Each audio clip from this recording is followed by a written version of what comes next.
All right, guys, today I'm going to be showing you how to make these doors for our cabinets.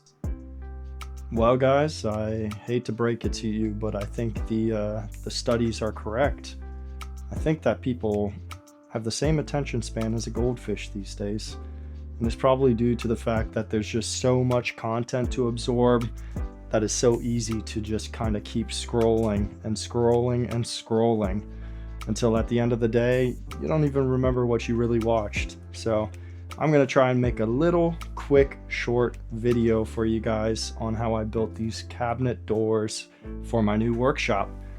I decided to go with a plexiglass installed on the top cabinets just because I wanted to be able to see everything that was inside of those cabinets without having to open the doors. And let's be real, it looks kind of cool. So I cut this plexiglass down. It was super easy. I was kind of worried about getting some chippage or breakage by running it through the saws and things like that, but it cut like butter. After that, all that was left to do was to glue it all together. So I took the plexiglass and put it inside of those joints that I rabbited out and glued them together, clamped them down, and let them sit overnight.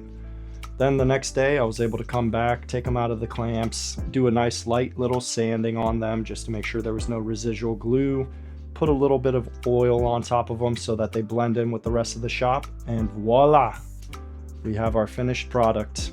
I think it turned out really nice, and it just fits with the rest of the shop. So I hope you guys enjoyed, and stay tuned for the next ones.